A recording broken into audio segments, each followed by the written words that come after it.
You are listening to Become a Guitarist Today podcast with Adam Roach.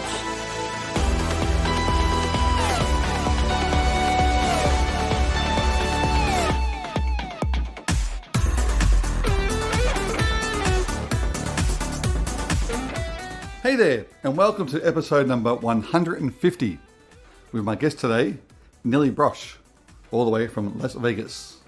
Now, this is actually a very special podcast for me. It's my 4th anniversary of the podcast.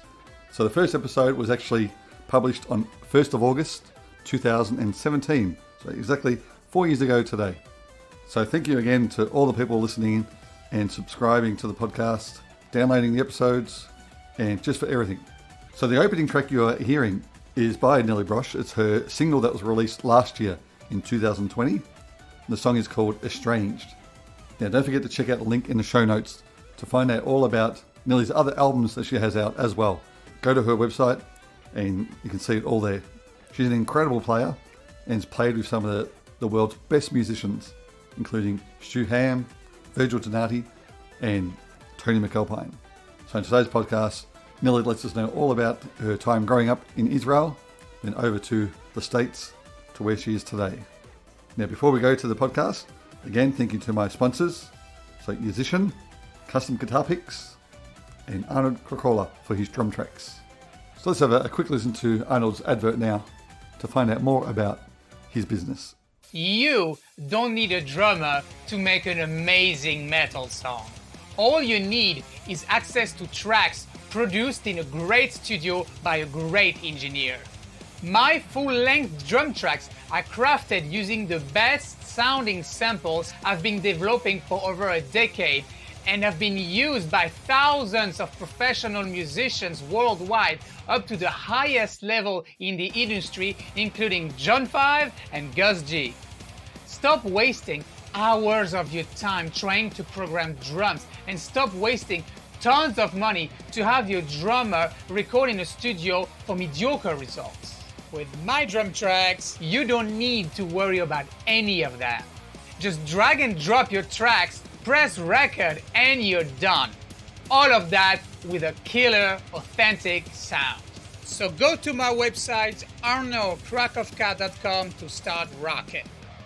Now, we'll be doing a little tiny episode next week, just for all the listeners. I've got a few giveaways for you, so make sure you download that one. So until then, let's go over to the interview now with Nili Brosh. Hello. Hello there. How's it going? Good, yourself? Good.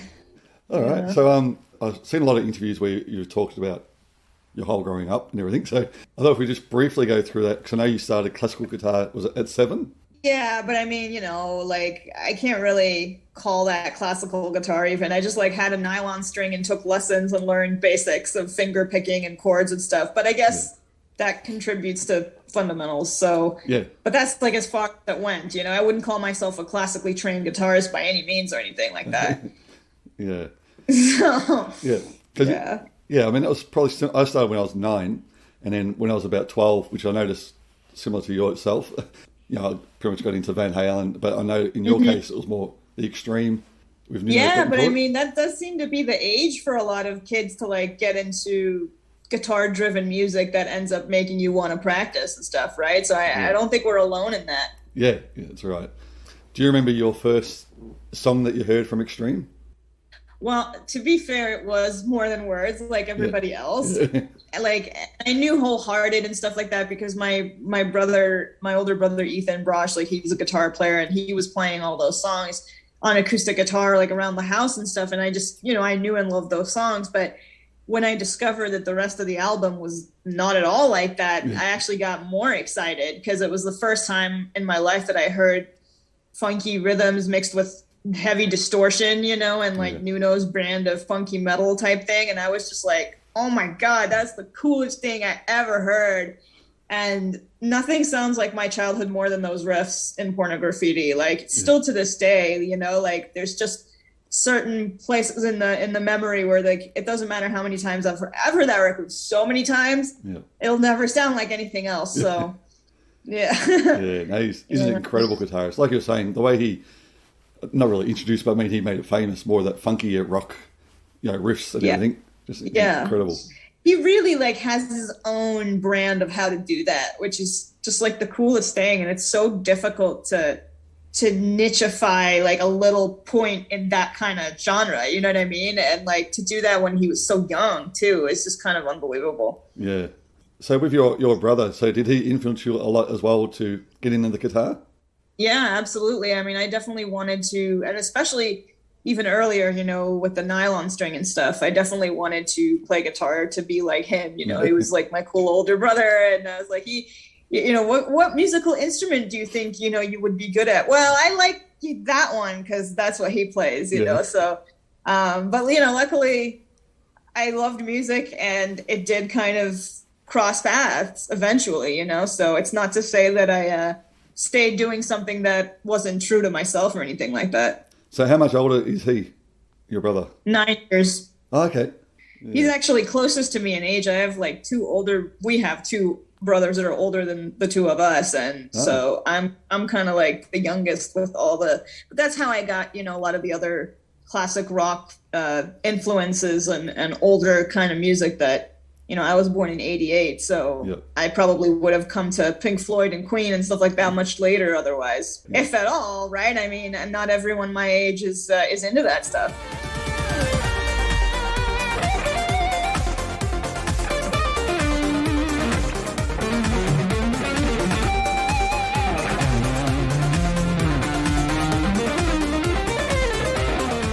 Because you grew up in Israel, didn't you?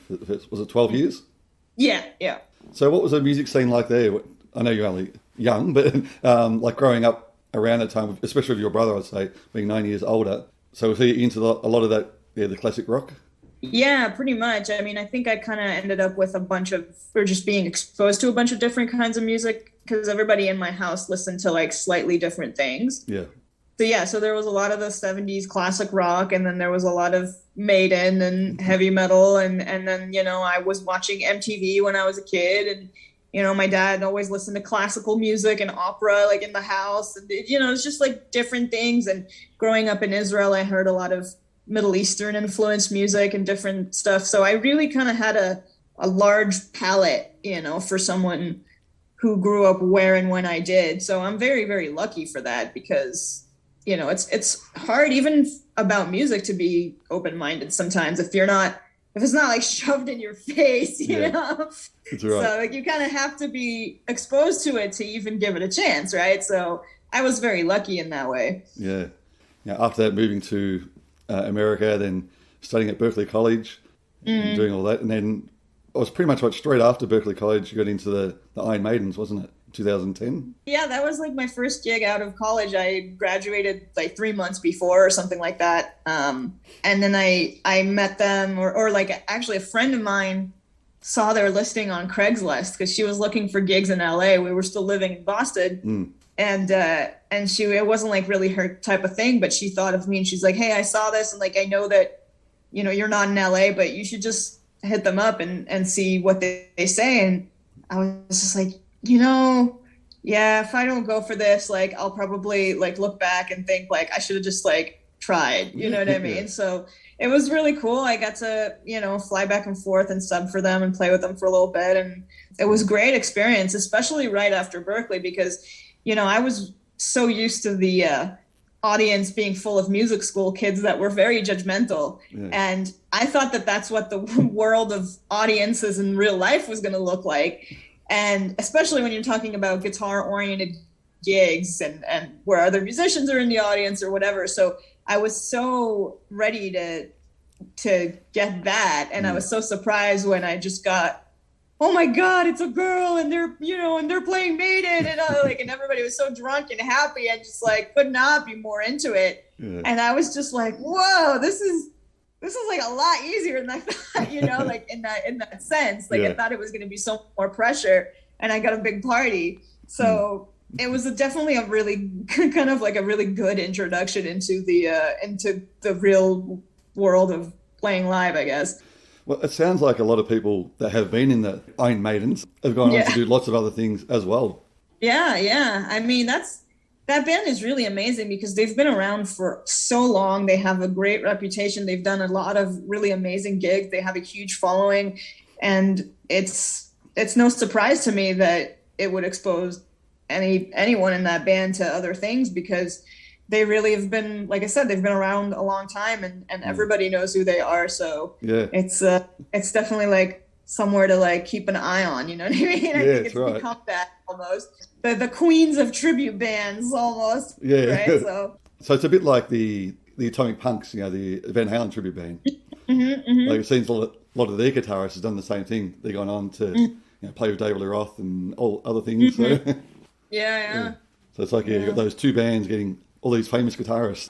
Well, I mean, I guess, I don't know. It's not a surprise to me that, like, if somebody needs to hire a guitar player of a certain kind, I guess that would be a good place to look, because, you know, if you do that kind of gig well, then you kind of know what you're doing in that genre. So I guess it's a good place to start if you're looking for players, right? Yeah, exactly. Now, actually talking about Van Halen tributes, because you did was it Unchained? Yeah, a long time ago. Yeah. How did you find that?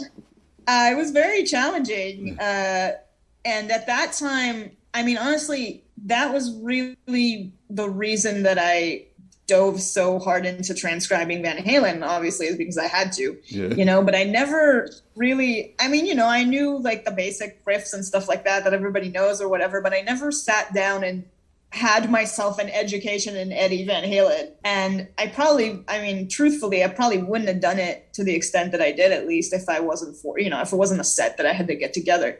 But the amount that it taught me was like unparalleled by anything else, you know, just how much it taught me about where my favorite players like really truly got their ideas, you know, and like I always saw the connection, but like to see it that clearly and that directly was just kind of like, I don't know. It's like it explained everything I ever tried to learn, basically, about playing like lead guitar and rhythm guitar. But yes, but it was challenging to play live. You know what I mean? Because it's a one guitar band, and you're used to hearing rhythm guitar and lead guitar, and you know, trying to figure out how to be Eddie but not be Eddie, and like, you know, all those things were challenging, and you know, I think maybe if I did something like that now, it would be easier just with the more live experience that I have. But at that time, it was a great learning experience for sure. Yeah, because I've had a few people on from Van Halen tribute bands. I've had like Lance Turner from the Atomic Punks band here. Actually, I think you know him, Simon Hosford. And they've all had different songs that were their hardest. Now, do you have a hardest Van Halen song you had to learn? For me, it's like the most unexpected thing. Like, for me, it was Take Your Whiskey Home. Okay. Because like, I mean, I know it's such a random choice, right? But I played it on electric, you know, and it just, the solo was just like weirdly phrased and challenging.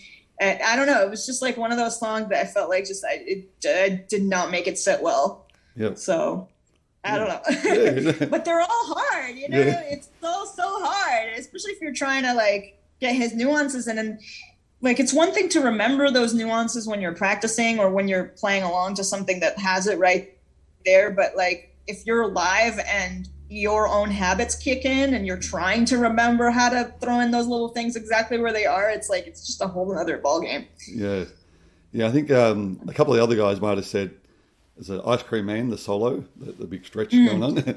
And well, wait, I've never played that, so I don't know. Oh, okay. Yeah. Now there you go. Saved by the Bell, right? Yeah. That's right. I opted out of certain things. No, I mean, I didn't spend that long in that band, but the funny thing is that like shortly after I moved to Vegas to play with Cirque du Soleil, and then I played a Van Halen solo twice a night, every night for a long time. But that practice, like that led to that, was definitely super helpful, because then, like I said, it kind of got in there and became, you know, less challenging than it was in the beginning, let's say. Yeah. And actually also talking about the Van Halen, because back a long time ago, I used to see another Van Halen tribute band called Hans Valen here in Melbourne. It used to go every Thursday night, and that had Virgil Donati on drums. You played with. Really? Virgil played in a Van Halen tribute? I don't know if he ever told me that. Oh, really? I feel like he must have said that, because I feel like, how would he have not mentioned that at some point? But I feel like I would have remembered that too. Yeah. So maybe he didn't. I don't know. But yeah, I've actually got a video somewhere, like a bootleg on a VHS of them playing. That's amazing. But that was incredible. He just, he's playing, and that was like the first time I saw him play. I think I was like 18, 17, 18. Oh my God. Yeah. Yeah, that's a life-changing experience to see it for the first time. Yeah. Especially if you're young. So, yeah. So how was it playing with Virgil? It was always scary, but he's really good about like making you feel comfortable.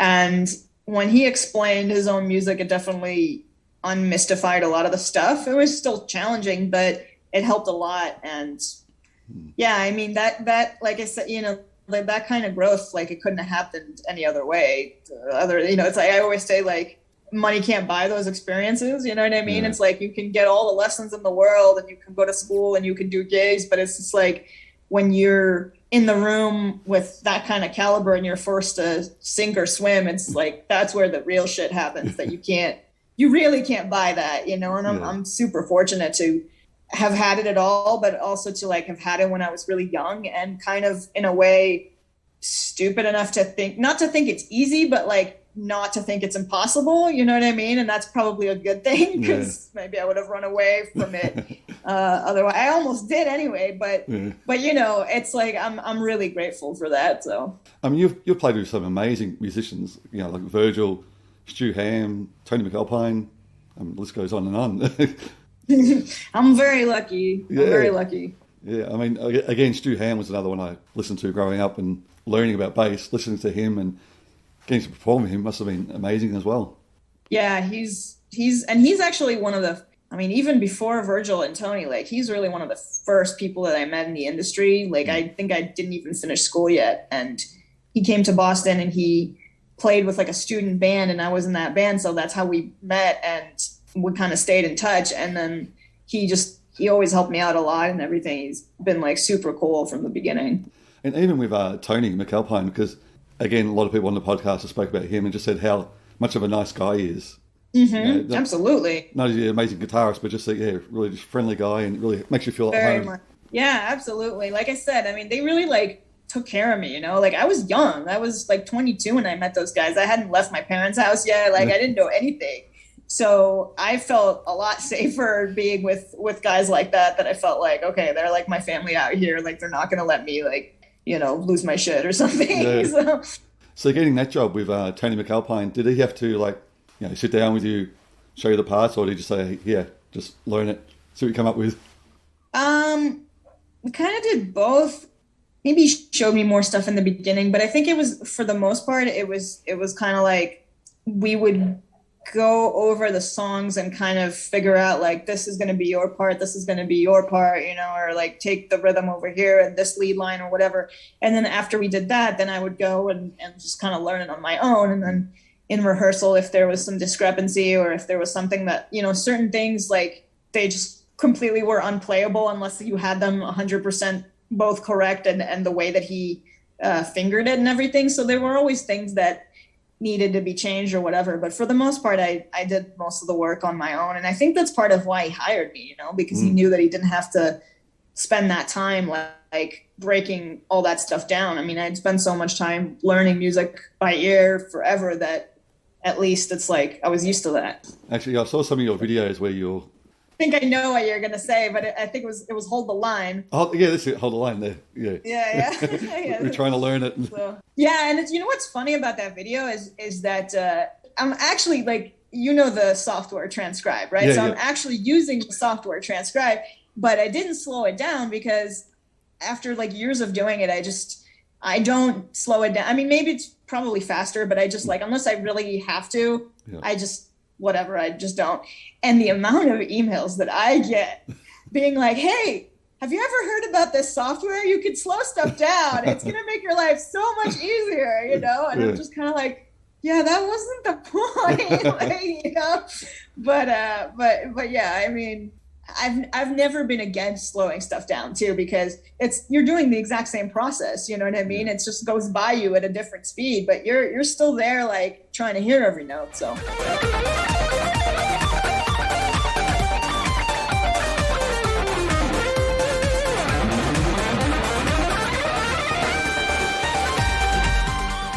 Like, this is how far back I go with slowing down things. I used to have on a PC, and it was like probably Windows XP probably, and I still had the Winamp player, it had a plugin called, what was it called? It had some like specific name, but like I've gone back to like the early days of that stuff. So,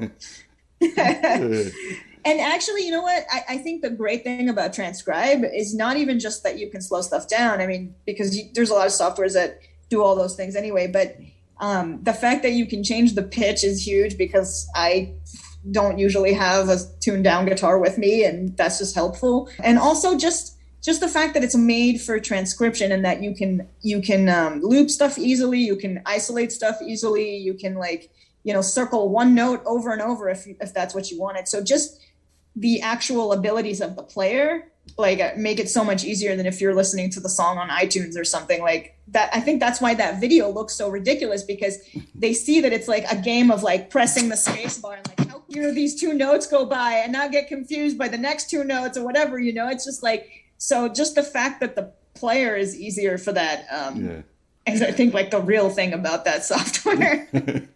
Those of us who have messed with that kind of stuff will probably understand what I'm saying. Yeah, that's right, for sure. I mean, the other videos on your YouTube channel, the Van Halen, the jump solo, I've never seen anyone do the guitar solo and the keyboard solo. That was really cool. Oh, thank you. You know what's funny is like, I wasn't even really thinking about that. I just like playing other people's parts. But one of my friends said that Vi used to do that live on one of the David Lee Roth tours. Oh, really?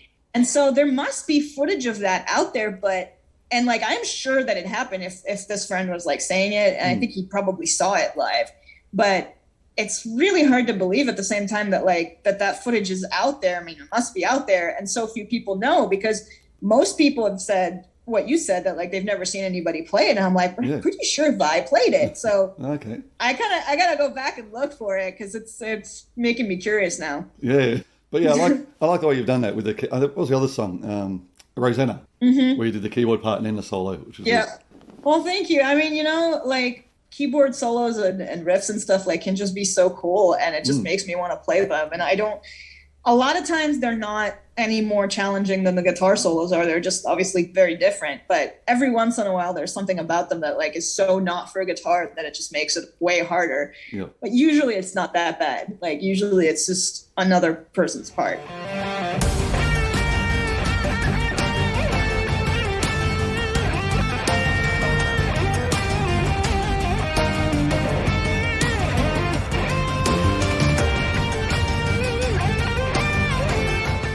So, and then again, you've got your 3 solo albums out now. Is there a plan for another one soon? Yeah, I'm working on it. Yep. I'm writing a ton. I'm not getting to as much time as I'd like to work on it, unfortunately. But I'm like moving as fast as I can, and I'm like planning to release more of the songs as singles and then as a whole album, just so that the music is out there quicker. Because I'm just as an artist or as a person, really, I'm getting sick of making the whole record, and then it's like old to me, and it's like 3 years old by the time it comes out or whatever. It's just like I don't even want to play it anymore, you know. But like last year was the first time that I put out a single that was like still really new to me, because I'd never put out a single before late, when the whole record wasn't gonna be right after it.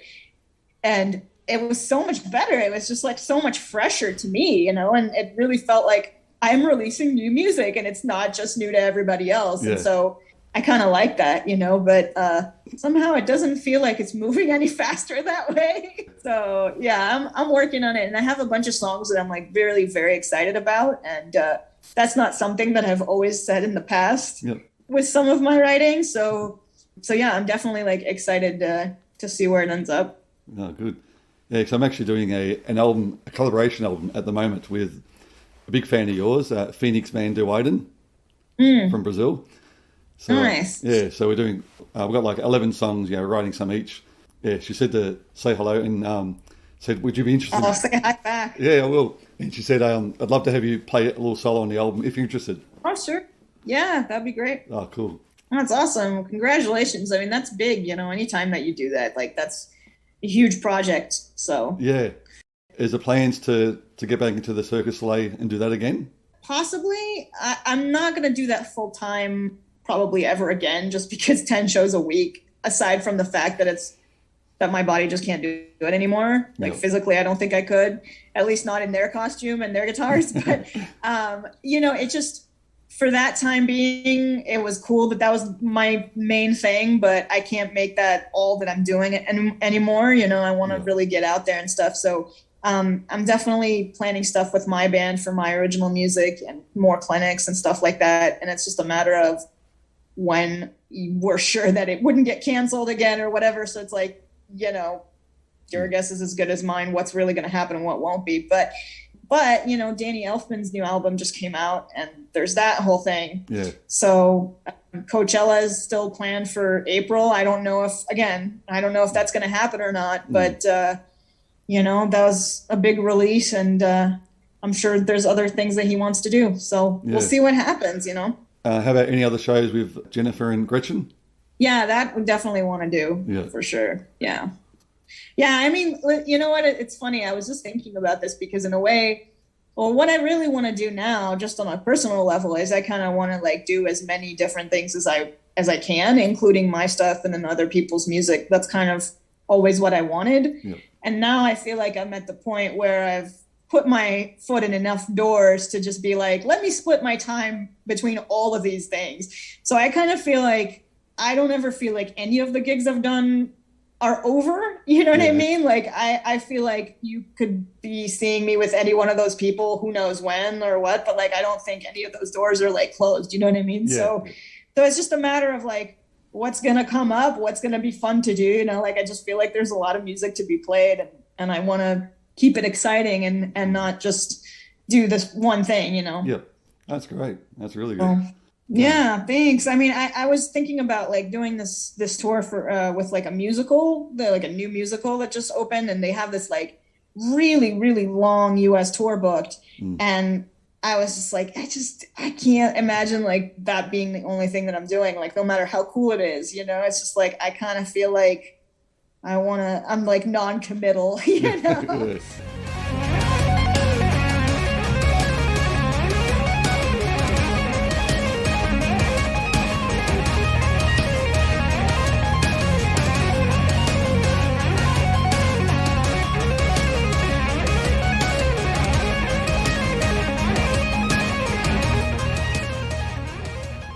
All right. Well, thanks again. Thanks, Adam. That's right. And I really hope to make it down there one day. I actually have family in Melbourne, and Australia is number one on places that I wanted to see. I've never been, and I really want to play down there. As soon as it's a thing, I want to go there so bad. Yeah. So you got family in Melbourne. Yeah. Yeah. Well, exactly. So it's just I could literally just book a vacation and then just show up and do a clinic just because I'm there. You know what I mean? Yeah. It shouldn't even be that hard. No, that's right. Oh, no, you do well down here. That'd be really cool. Yeah, you think so? I mean, I just kind of wouldn't really know. I don't have a booking agent for down there, so I wouldn't really know where to start. But it's funny because I've done so many interviews for Australian people and podcasts and stuff like that. And I'm just I'm sure it would be cool. I just wouldn't know, you know what I mean? And so many of my peers have done it. So I definitely think it's time, and even if not for my fans, just for my own personal selfish enjoyment. That's right. My whole life I dreamed of seeing Australia. And, it's funny because growing up in Israel, it was one of those things that I just kind of assumed I would never do because they always told me it's a 24-hour flight, you're going to be staying on that. And I just as a kid, I was just well, never going to do that. And then when I moved to the West Coast and it was only 15 hours, then I'm well, I've done that. That's not even that bad. So now it just seems like a real possibility. Yeah, it's only a few movies on the plane. That's it, you're here. Yeah, it's really not that bad. I mean, it's really the jet lag that's going to kill you, right? So yeah, that's right. It's been great talking to you. Thank you for your patience and everything. No, I no really problem. appreciate it. Thank you very much. Yeah, man. All right, so we'll talk soon. Yep, no problem. See you later. Thanks. Bye-bye. Bye.